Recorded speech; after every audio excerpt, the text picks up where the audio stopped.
Hello Nidorinas and Nidorinos, I'm KingNido, and today it is the Melemele Rumbles going up against the Kitakami Rogues. And as these two sides have a look at their opening hands, let's have a look at this tale of the tape, where for the Kitakami Rogues, this is actually their first game of the season. They had their bye round in round 1, whereas for the Melemele Rumbles, they did not get the start to the season they wanted, only winning 1 game in their 3-game series. But they have never dropped a game to the Rogues, and they are looking to keep it that way. So with that said, let us know in the comments below who you think is going to win this matchup.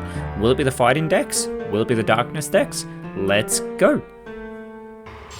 3, 2, 1, go! And going first, it is going to be that Rock Face Rumble deck of the Melemele Rumbles, moving the Solrock into the active spot as their only basic Pokemon. For the Rogues, they're using their Alter Genesis deck, and they have moved the Poipole into the active spot, moving their second Poipole onto the bench, and they've got the Nihiligo? I thought I'd be able to say that name a lot easier, into the benched position, as well as they look to try and poison their opposition and capitalize on that ability of Nihiligo, as I will finally figure out how I want to say that. But it is the Melemele Rumbles pulling their Lycanroc. They want a second basic Pokemon though, as it is the Trubbish being pulled for the Kitakami Rogues to take that last slot on the bench for the Kitakami Rogues in this Alter Genesis deck. Poipole able to go with the 2-step, it can immediately go on the offensive. It wants to flip the heads to do 20 damage. It gets 2 opportunities and it only gets 1. So that's 20 damage to start off this match onto the Solrock in this game 1 about 3-game series, where every match counts toward the leaderboard regardless of the outcome of the first 2. It's not quite a best of 3 series, but you still want to win as many of these 3 games between your 3 decks as you can, as the first energy is onto the Solrock, as it does require 2 for that Solar Beam, but they put the leftovers on it to restore a little bit of health. It is the Absol being pulled for the Kitakami Rogues, but their bench is full, so they can't get that online, as the Naganadel is going to be put onto the active spot. With that Electro House, the Garbodor is also online here, and with that Electro House, it will poison the opposing Pokemon, and thanks to that ability of Nihiligo, it will take double the damage. So instead of just taking 10 damage from the poison, it takes 20, and Solrock only has 20 health remaining. They've just pulled the Lily. There is no basic Pokemon in hand for the Rumbles. This is not the start to the game, to this series that they wanted, because they get the Solar Beam off. They do 80 damage, but due to that poisoning, actually no, I am wrong. Solrock will hold on because of the leftovers, but it's got 10 health remaining. So now it is over for them, because thanks to that poison, it's set it up, it's all by itself, and with the Electro House, Naganadel wipes Solrock off the board into the discard pile, and because their deck heavily bricked, the Alter Genesis deck will take game 1.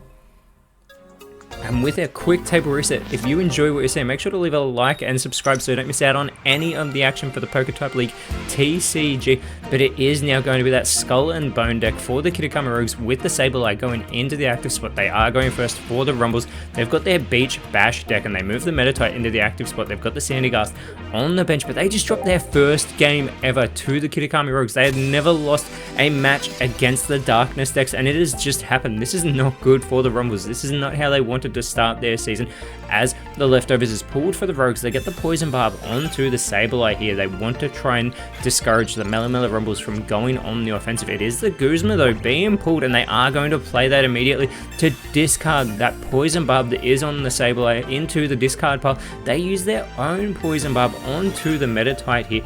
Now, some of the Darkness types, they are weak to the Fighting types, but not Sableye. It is weak to the Grass types in this context, as that Trip Over is only going to do 10 damage to the Sableye because that coin flip was a Tails. Otherwise it could have done an additional 20 damage. It is the Toxapex being pulled for the Kitakami Rogues, and they're going to play their own Guzma. So the same thing happens to the Poison Barb of this Beach Bash deck. It goes into the discard pile. It is the leftovers onto the Sableye, but they're also in a sticky situation because they don't have a basic Pokemon to put on their bench, as we saw for the Rumbles in game 1. But there is the Scratch on to Meditite, halving its health already, and there is that 10 health being restored for Sableye. Get it back to full strength as the Rumbles pull their own leftovers. They can also get that Palisand online as well, but it does require 4 energy.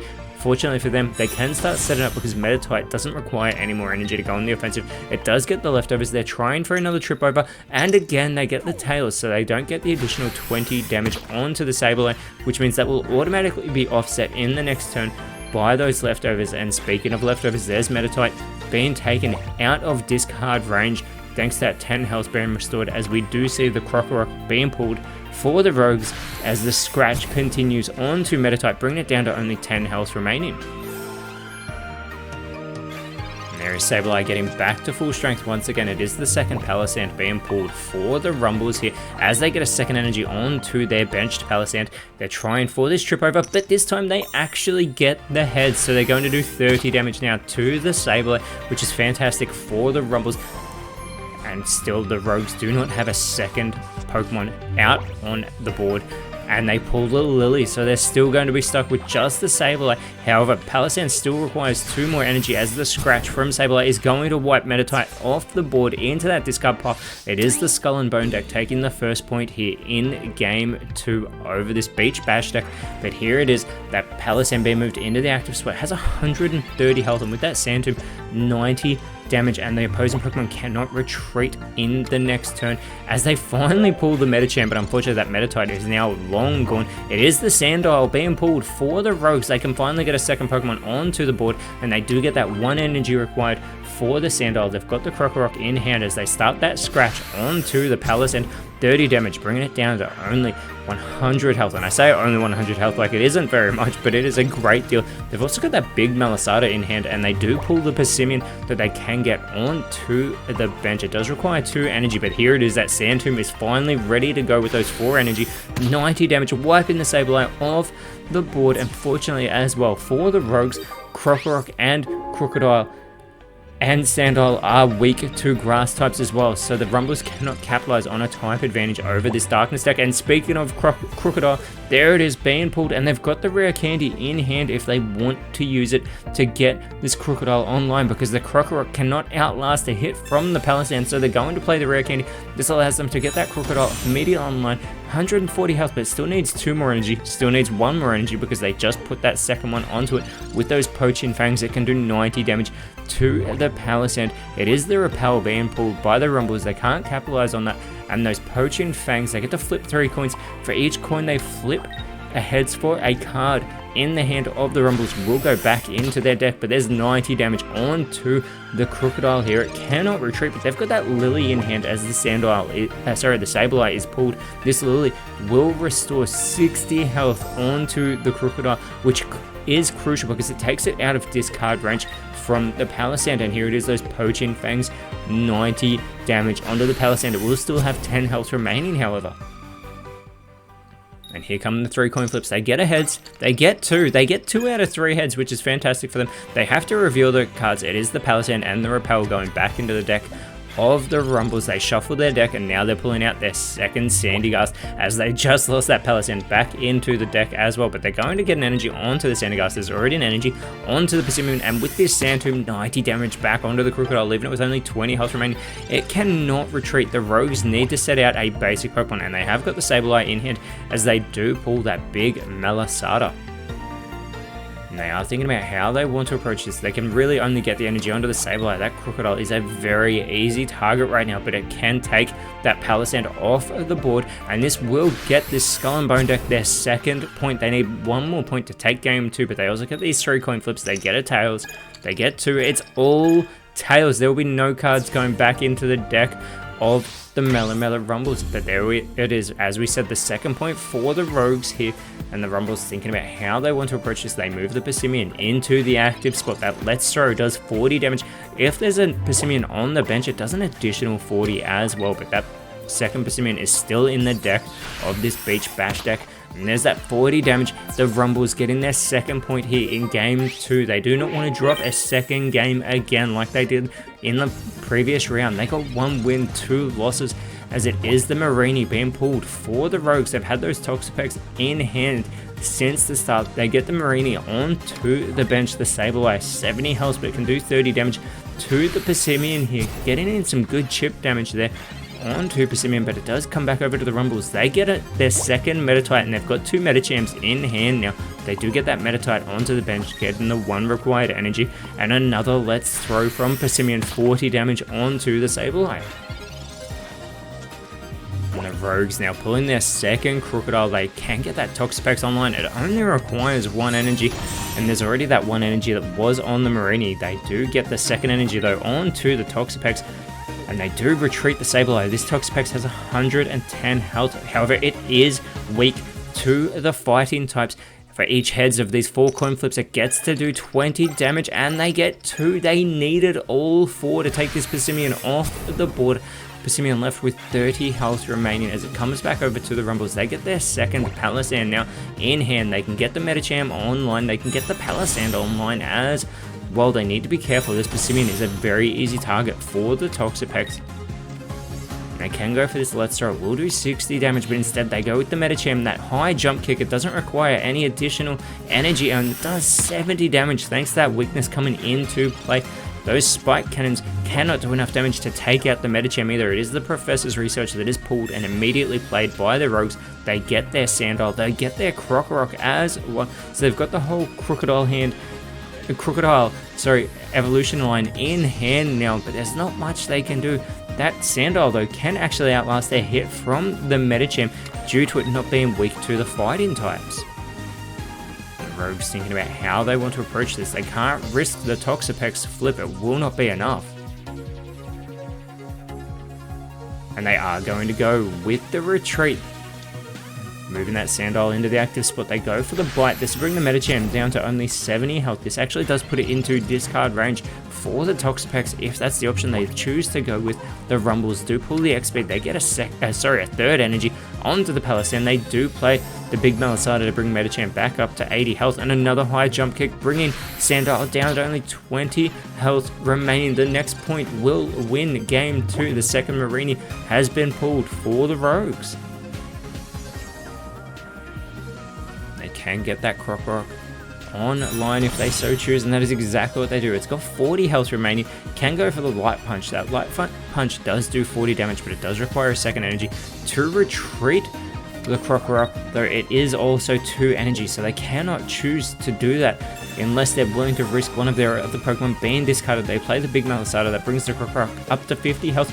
It's still in discard range of the Medicham, so they get that 40 damage onto the Medicham, but this sets up the Melemele Rumbles for an easy elimination. They are going to play the X-Speed. They want to maximize their damage, keeping in mind that the damage count does count towards the leaderboard, so this can affect teams' placings heading into Victory Road at the end of the season. And they move the Palisand into the active spot, and with this Sand Tomb, another 90 damage, taking Crocorock off the board, and this Beach Bash deck has taken game 2. As we have our final table reset, we go into game 3 to see who will take this overall series between these two sides. It is going to be the Melemele Rumbles going first, and they are going to be using their Rock Steady deck. They have got the Minior in hand, they've also got the Rockruff, and they've already got that Midnight Lycanroc as well as the Myanshell.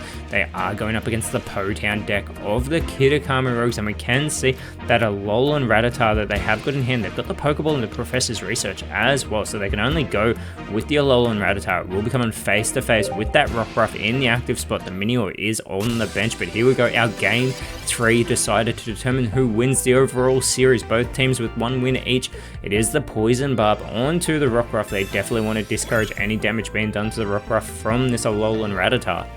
Rattata? How do you say it? I've always said Rattata.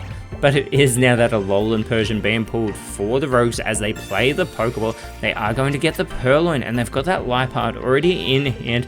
That playful knockdown, they are going to move the Purloin into the active spot. It does knock off the Pokemon tools that are being held by the opposing Pokemon, but they just go with the Guzma anyway. They're not going to play the Professor's Research. They get that Poison Barb discarded nice and early as they are going to go with the Bite.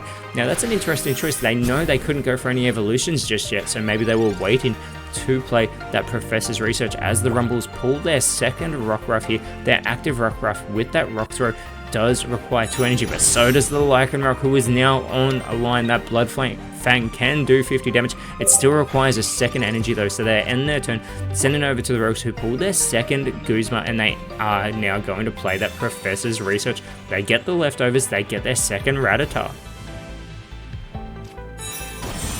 And the Liepard is now online. It does require 2 energy, so they do get a first one onto it here. It can do 70 damage, but those bites continue from the Rattata. However, Rattata only has 50 health, which is fantastic for this Lycanroc. The Rumbles pulling their own Guzma. Again, they've got that big Melisada in hand as well, but the Blood Fang. Now this does 50 damage.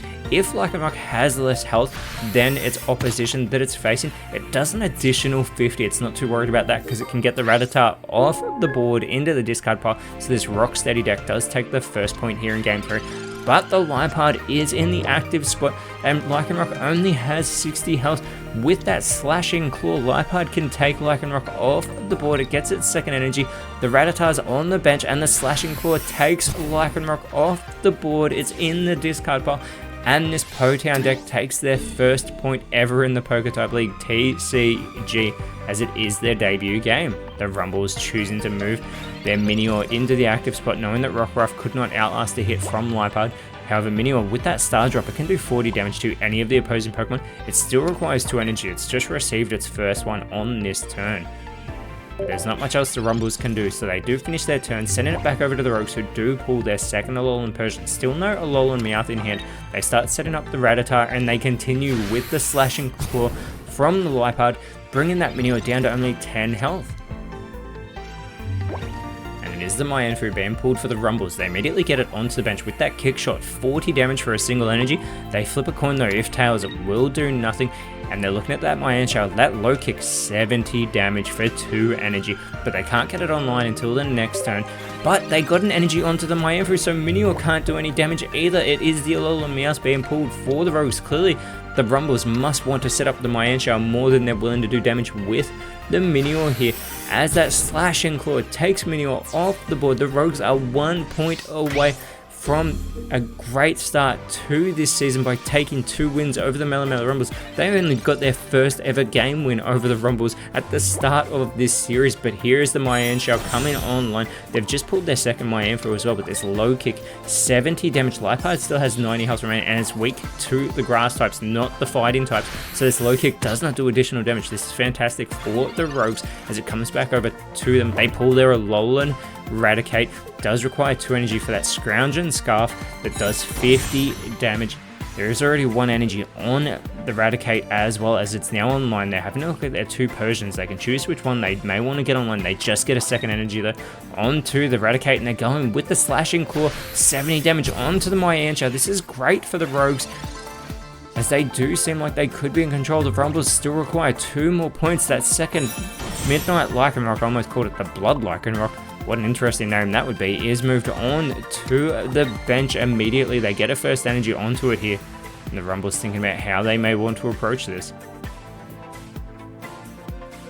Could they have potentially retreated that Mienshao and gone on the offensive with that Mienfoo, because it should have been able to outlast a hit from the Raticate? Have the Rumbles just made a critical error? They do use the Mienshao to take that Liepard off the board, but I think they've just missed a massive opportunity by setting up the Lycanroc instead. The Raticate's moved into the active spot. They're not worried about the energy. They're not worried about the Pearl, and they just pulled.